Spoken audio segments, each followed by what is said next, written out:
नमस्कार स्टूडेंट्स, कैसे हैं आप लोग। देखिए, आज मैं आप लोगों को 11वीं क्लास की बिज़नेस स्टडी पढ़ाने जा रहा हूँ। बिज़नेस स्टडी में पहला चैप्टर जो है आपका इंट्रोडक्शन ऑफ बिज़नेस है। तो बिज़नेस होता क्या है, सबसे पहले आपको ये समझना पड़ेगा। बिज़नेस में कुछ एक्टिविटीज़ होती है और वो एक्टिविटीज़ कैसी होती हैं, ह्यूमन एक्टिविटीज़ होती हैं। ह्यूमन का मतलब क्या होता है, इंसान क्या करता है, एक्टिविटीज़ करता है, तब वो बिज़नेस होता है। बिज़नेस का मतलब है आपकी कुछ ऐसी एक्टिविटीज़ जो आप कर रहे हो और उनसे कुछ अर्निंग हो सकती है और अर्निंग नहीं भी हो सकती है, तो एक्टिविटीज़ हैं। लेकिन जो अर्निंग वाली एक्टिविटीज़ होंगी वो हमारे लिए बिज़नेस होती हैं, बिज़नेस हो सकती हैं या और भी कुछ हो सकता है, वो हम पढ़ेंगे अभी, ठीक है। तो मैं यहाँ पे आपको बता दूँ, ह्यूमन एक्टिविटीज़ वो एक्टिविटीज़ होती हैं जो पूरी लाइफ एक आदमी करता है एक्टिविटीज़, और वो दो तरह की होती है, एक इकोनॉमिक एक्टिविटीज़ और एक non economic activities. Economic activities में कौन सी एक्टिविटीज़ आ जाएंगी, बिजनेस, प्रोफेशन और एम्प्लॉयमेंट। बिजनेस का मतलब है कि आपने कोई बिजनेस स्टार्ट कर दिया, कोई शॉप स्टार्ट कर दी, कोई फैक्ट्री स्टार्ट कर दी, वो बिजनेस है। प्रोफेशन का मतलब है आपने कोई एक अपने अंदर ऐसी स्किल डेवलपमेंट कर दी, जैसे कि लॉयर, डॉक्टर, ये बन गए, वो प्रोफेशन होता है। एम्प्लॉयमेंट, कहीं जाके आप जॉब करने लग जाओ तो वो एम्प्लॉयमेंट होता है। अच्छा, नॉन इकोनॉमिक एक्टिविटीज़, इससे क्या होगा, you will get money, getting money. ये सिर्फ पैसे कमाने के लिए होती हैं ये तीनों एक्टिविटीज़। अच्छा, मैं हिंदी में अगर बात करूँ, इकोनॉमिक एक्टिविटीज़ को आर्थिक एक्टिविटीज़ कहते हैं, आर्थिक क्रियाएं कहते हैं, ठीक है। नॉन इकोनॉमिक एक्टिविटीज़ वो एक्टिविटीज़ होती हैं जिनमें अनार्थिक क्रिया होती है, मतलब इसमें पैसा कमाना आपका मकसद नहीं होता है, ठीक है। इसमें और इसमें क्या फ़र्क है मैं बताता हूँ एक एग्जांपल से। मान लो आप किसी रेस्टोरेंट पे बैठ के खाना खाते हो और वहाँ पे आपको वो खाना पड़ता है 500 रुपीज़ का, ठीक है।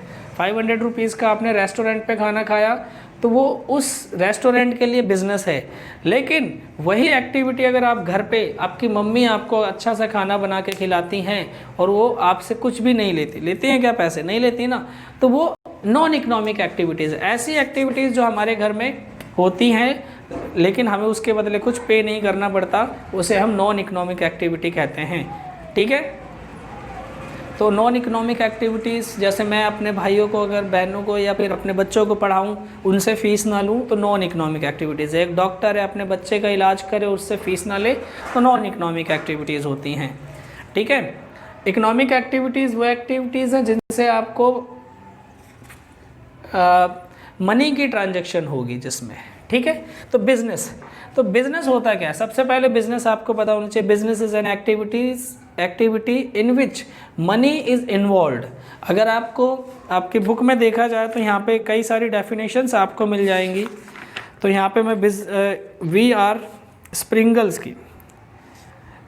की एक पढ़ता हूँ डेफिनेशन। यहाँ पे लिखा हुआ है, all of the activities included in the productions and sale of the goods or services may be classified as a business activities। इन्होंने कहा है कि जो भी प्रोडक्शंस होंगे, प्रोडक्शन से रिलेटेड, प्रोडक्शन का मतलब है गुड्स को बनाना, चीज़ों को बनाना और उसको सेल और परचेज करना एक बिजनेस है, ठीक है। तो बिजनेस एक्टिविटीज़ है। और business refers to that the economic activity which is conducted और regular basis to earn profit. Business ऐसी एक्टिविटीज़ है जो कंडक्ट की जाती है रेगुलर बेस पे, जिससे हमें क्या अर्न हो, प्रॉफिट अर्न हो, थ्रू द प्रोडक्शन के थ्रू, या फिर सेल गुड्स एंड सर्विसेज, या गुड्स और सर्विसेज को बेचकर। तो सबसे पहले मैं गुड्स बता दूं और सर्विसेज बता दूं। सर्विसेज का क्या मतलब होता है, सेवाएं होती हैं, जैसे कि परिवहन, व्हीकल, आप ओला में बैठ के जा रहे हो तो आपको वो सर्विस दे रहा है, आप डॉक्टर के पास जा रहे हो तो आपको वो कंसल्ट कर रहा है तो सर्विस दे रहे हैं, तो वो सर्विसेज होती हैं। गुड्स का मतलब है आप मिल्क खरीद रहे हो तो गुड्स है, शुगर खरीद रहे हो तो गुड्स है, फ्लोर खरीद रहे हो तो आपका गुड्स है, फ़ोन खरीदा गुड्स है। तो ये गुड्स और सर्विसेज के सेल और परचेज को, जिसका मकसद क्या होता है, प्रॉफिट कमाना होता है, उसको हम क्या कहते हैं, ये एक्टिविटीज़ कहते हैं। कौन सी एक्टिविटीज़ कहते हैं, इकोनॉमिक एक्टिविटीज़, ठीक है, या बिजनेस कहते हैं। तो बिजनेस की क्या क्या खास बातें होती हैं वो पहले पढ़ते हैं। एन इकोनॉमिक एक्टिविटी, ये इकोनॉमिक एक्टिविटी होगी। आप किसी भी दुकान पे या किसी भी बिजनेस से रिलेटेड चीज़ों पे जाओगे तो वहाँ पे आपको वो पैसे के बदले ही कोई चीज़ देंगे। पैसा मतलब रुपीज़, अमाउंट आप पे करोगे तो you will get the any kind of requirement, जो भी आपकी रिक्वायरमेंट है। जैसे कि आप एक जनरल स्टोर गए तो वहाँ पे आपने कहा मुझे दाल दे दो, तो उन्होंने दाल भी दे दिया आपको, लेकिन क्या लेंगे वो आपसे? पैसा। Okay. Exchange of goods and service, वो उस रुपीज़ के बदले आपको क्या देते हैं? गुड्स देंगे या तो सर्विसेज देंगे। ठीक है, अगर वो रुपीज़ नहीं ले रहे तो बिजनेस एक्टिविटीज़ नहीं होगी, याद रखना। अगर दान दक्षिणा, जैसे कि अगर कोई आया गरीब आदमियों को दाल दे गया, चावल दे गया, तो वो बिजनेस एक्टिविटीज़ नहीं है, उनसे पैसा नहीं लिया उन लोगों से। ठीक है। रेगुलेटरी एंड डीलिंग, वो रोज़ वो दुकान खुलेगी जिस दुकान पे आप जा रहे हो, वहाँ पे रोज़ वो काम होगा, रोज़ वो काम होगा सेल परचेज का, तो उसे हम क्या कहते हैं? Regulatory and dealing. रेगुलर रहेगा वो डील करने में। प्रॉफिट मोटिव, किसी भी बिजनेसमैन का जो मकसद होगा प्रॉफिट कमाना ही होगा। कोई नहीं चाहेगा कि मुझे लॉस हो इस वजह से मैं यहाँ पे बैठूँ। ठीक है। कोई भी, जैसे कि मदर डेयरी का कोई जो शॉपकीपर है, मदर डेयरी से दूध बेच रहा है, तो उसने पहले ही अपने दिमाग में बिठाया हुआ कि मुझे प्रॉफिट कमाना है, ये नहीं कि मैं फ्री में बांटता रहूँगा या लॉस होता रहेगा। लॉस होगा तो कोई बिज़नेस करेगा ही नहीं। Element of risk, element of risk का मतलब है कि रिस्क तो होना ही होना है बिज़नेस में, ये सोच के आपको बिज़नेस करना है। मान लो अभी आपने बिज़नेस शुरू किया और कल को ना चला तो वो रिस्क में आ जाता है। रिस्क का मतलब जोखिम, आपको रिस्क उठाना ही पड़ेगा बिजनेस में। क्रिएशन ऑफ यूटिलिटी, यूटिलिटी का क्रिएशन करोगे आप। अब जैसे कि आप एक शॉपकीपर है, शॉपकीपर की दुकान पे जब आप जाते हो तो काउंटर पे बहुत सारी चीज़ें सजा के रखता है। वो सजा के क्यों रखता है? कि आपकी उस पर नज़र पड़े और आप उसको खरीदो। वो यूटिलिटी को क्रिएट कर रहा है। आप अगर उससे बोलोगे कि 1 किलो दूध देना, तो दूध तो दे देगा, बोलेगा और मांगता है, बोलता है ना आपसे कि और कुछ चाहिए, दूध के साथ ब्रेड, अंडा या जो भी आप खाना चाहते हैं वो। इसी तरीके से आप डिपार्टमेंटल स्टोर, बड़े बड़े स्टोरों में जाते होंगे तो आप खरीदने कुछ जाते हो लेकिन खरीद के कुछ और ले आते हो, क्योंकि उनका एक बिज़नेस का एक प्रोस्पेक्टिव है। उन्हें पता है कि आदमी क्या करना है, उसे कैसे मेरे को चीज़ों को बेचना, उन्हें पता है। तो सजा देते चारों तरफ चीज़ों को। फिर क्या करते हैं, हम घूम घूम के चीज़ों को देखते हैं जो हमें लगता है कि हाँ यार ये भी खरीदना था तो खरीद लेते हैं। ठीक है। क्रिएशन ऑफ यूटिलिटी हो गया। कंज्यूमर सेटिस्फिकेशन, इसमें कंज्यूमर सेटिस्फिकेशन बहुत ज़रूरी है। जब तक आपका कस्टमर सेटिस्फाई नहीं होगा तो आप बिज़नेस में काम नहीं चलेगा आपका। मान लो कि किसी भी चीज़ का बिज़नेस है आपका और आपके पास कस्टमर, आपसे 10 साल पहले के भी कस्टमर आ रहे हैं आपके पास, तो इसका मतलब आपने उन कस्टमर्स को या कंज्यूमर्स को सेटिस्फिकेशन दे रखा है। आपकी वो गुड्स ले रहे हैं तो आपसे वो सेटिस्फाई है, आपके बिहेवियर से सेटिस्फाई हो सकते हैं, या आपकी गुड्स से हो सकते हैं, क्वालिटी से हो सकते हैं, प्राइस से हो सकते हैं, किसी भी चीज़ से सेटिस्फाई हो सकते हैं। ये हो गया बिज़नेस। बिज़नेस के बाद आता प्रोफेशन। अभी एम्प्लॉयमेंट भी बताऊंगा। प्रोफेशन में क्या क्या चीज़ें आती हैं। प्रोफेशन जैसे कि एक टीचर, डॉक्टर, वकील, लॉयर, इंजीनियर, अकाउंटेंट, सीए, ये सब क्या है, एक प्रोफेशंस है।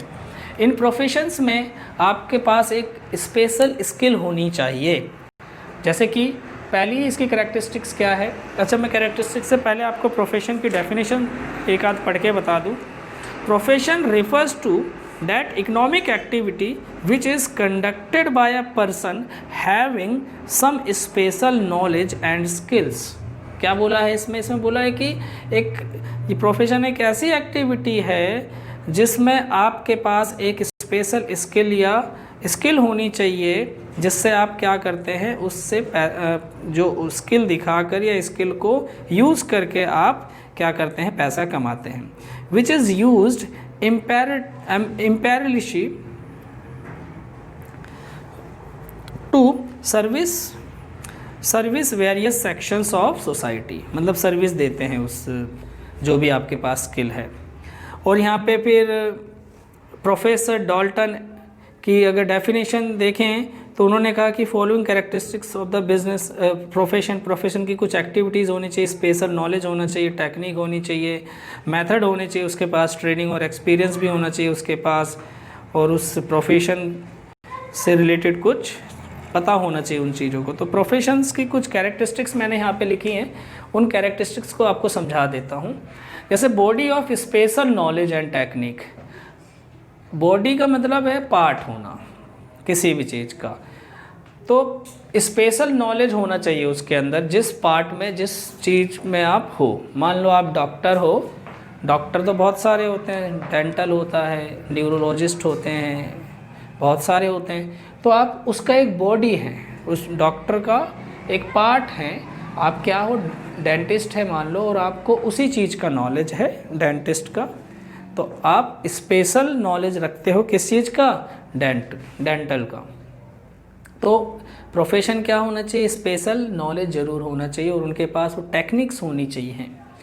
नेक्स्ट है formalised method of acquiring training and experience. एक ट्रेंड बंदा होना चाहिए। मान लो किसी को डॉक्टर बना दें और उसने कोई ट्रेनिंग नहीं करी है, कोई कोर्स नहीं किया है, तो कैसे कर पाएगा। तो इसीलिए प्रोफेशन के लिए ज़रूरी है कि आप ट्रेंड हो और आपके पास एक्सपीरियंस भी अच्छा खासा होना चाहिए। Establishment of representative professional association. ये क्या होना चाहिए, एक प्रोफेशनल होने चाहिए, प्रोफेशनल एसोसिएशन से अप्रूव्ड होने चाहिए। जैसे कि आप अभी 10th पास करके आए तो आपका बोर्ड होगा कुछ ना कुछ, CBSC, HBSC, Bihar board, UP board, ये सारे बोर्ड होंगे। उन बोर्ड से जब आप पास करके आए हो तो वहाँ पे एक एसोसिएशन था। कौन सा, ये जो बोर्ड है एक एसोसिएशन कहलाएगा कि आपको अप्रूव किया गया है कि आपने 10th पास करी है। ऐसे ही कोई भी प्रोफेशंस जो होंगे, जैसे डॉक्टर है तो डॉक्टर का एक एसोसिएशन होगा, वो आपको बताएगा कि ये डॉक्टर है, हम इनको बताते हैं कि डॉक्टर है। जैसे लॉयर होते हैं, बार काउंसिल होता है ना इनका, तो उससे इनको पता चलता है कि ये लॉयर है, और उसके पास एक रजिस्ट्रेशन नंबर होता है। CA जो होते हैं, CIA, उनको क्या करता है, चार्टर्ड अकाउंटेंट जो इंस्टीट्यूट है, institute of chartered accountant, ICA, वो इनको क्या कर देता है, अप्रूव करता है कि ये CA बन चुके हैं, इनको एक रजिस्ट्रेशन नंबर दे देता है। ठीक है, तो अप्रूव एसोसिएशन के थ्रू आपका क्या होना चाहिए, एक अप्रूवमेंट होना चाहिए। जैसे कि कोई टीचर है, टीचर के पास B.Ed की डिग्री होगी तो वो टीचर हो जाएगा। कौन अप्रूव कर रहा है, एक बोर्ड अप्रूव कर रहा है, यूनिवर्सिटी अप्रूव कर दी। Code of conduct. Code of conduct का मतलब है अगर आप कोई गलत करते हो, अपने प्रोफेशन से हट के कुछ आपने इलीगल किया है, तो आपको उसकी सज़ा मिलेगी, और वो जो एसोसिएशन था वो आपको क्या कर देगा, उस जो भी सर्टिफिकेट थे उनको कैंसिल कर देगा। जैसे कि कोई वकील है तो वकील ने अगर कोई गलत किया तो उसे बार काउंसिल क्या कर देगा, हटा देगा, कोई भी केस नहीं लड़ सकता वो। फिर कोई डॉक्टर है तो प्रैक्टिस से उसको हटा देंगे। इसी तरह प्रायोरिटी ऑफ सर्विस और इकोनॉमिक कंसिडरेशन, ओवर कंसिडरेशन। तो सबसे पहले प्रायोरिटी किसको देनी पड़ेगी, प्रायोरिटी आपको सर्विस को देनी पड़ेगी, इकोनॉमिक कंसिडरेशन को छोड़ करके। मान लो एक डॉक्टर है, अच्छा खासा वो डॉक्टर क्या कर रहा है, अपनी प्रैक्टिस कर रहा है, पैसे कमा रहा है, लेकिन अगर कोई गरीब आदमी आ जाता है तो उसको वो क्या करेगा, इलाज करेगा। अब वो क्योंकि प्रायोरिटी देगा अपनी सर्विस पे, सर्विस को प्रायोरिटी देगा कि यार मेरा काम क्या है, इलाज करना है, चलो इससे नहीं भी पैसे लेता तो कोई दिक्कत नहीं है, तो प्रायोरिटी होती है। तो आई होप आपको प्रोफेशन और बिज़नेस के बारे में समझ आया होगा, और बिज़नेस और नॉन इकोनॉमिक एक्टिविटी जो मैंने बताई ये भी समझ आया होगा। अब मैं आपको अनएम्प्लॉयमेंट के बारे में बताऊंगा। अब देखिए मैं आपको एम्प्लॉयमेंट के बारे में बता देता हूँ। एम्प्लॉयमेंट में क्या है, employment refers to that economic activity under which the people work for others and receive remuneration in lieu of their of.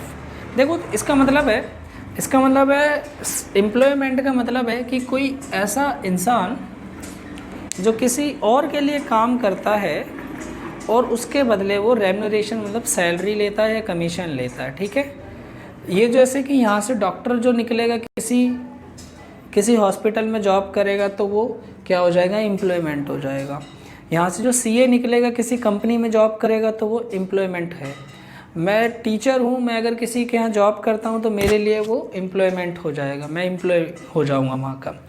तो उसके कुछ फीचर्स क्या हैं, सर्विस टू अदर्स। इसमें क्या होता है, हमें सर्विस करना पड़ता है किसी और के लिए, काम करना पड़ेगा। वो कहेगा आप ये काम कीजिए तो हमें वो काम करना पड़ेगा। हमें जो भी, जैसे कि इनको पढ़ाना है, इनको पढ़ाने के लिए बोलेंगे, डॉक्टर को बोलेंगे आपको उसका ऑपरेशन करना, ऑपरेशन कराएंगे। तो ये सब क्या होता है, एम्प्लॉयमेंट होता है। पर्सनल सर्विस हो सकता है मैं अपना खुद का ही क्या करूँ, अपने आप को सर्विस दूँ। मतलब मैंने अपना इंस्टीट्यूट खोल लिया, मैं अपने आप को सर्विस दे रहा हूँ, पर्सनल सर्विस हो सकती है। एग्रीमेंट, एक एग्रीमेंट होता है, इसमें एग्रीमेंट साइन कर सकते हो आपकी, ये जो एम्प्लॉई है मेरा परमानेंट है या कैजुअल है, कुछ दिनों के लिए है, या फिर कुछ एक फीस लेगा या कमीशन लेगा या सैलरी लेगा। तो ये एक एग्रीमेंट होना ज़रूरी है, इस जॉब में होता ही है। अब यहाँ पे सर्वेंट, एक सर्वेंट होता है, कौन, एम्प्लॉयमेंट। एक एम्प्लॉय अगर जॉब कर रहा है किसी के अंडर तो एक तरीके से सर्वेंट है, वो उसका एक नौकर है अपने मास्टर का, मास्टर मतलब मालिक का, ठीक है। नो नीड ऑफ कैपिटल, आपको जॉब करने के लिए कैपिटल की ज़रूरत नहीं होती है। आपके पास क्या होना चाहिए, काबिलियत होनी चाहिए, मतलब आपके पास जो भी स्किल्स हैं उसके बेस पे आपको जॉब मिलेगी।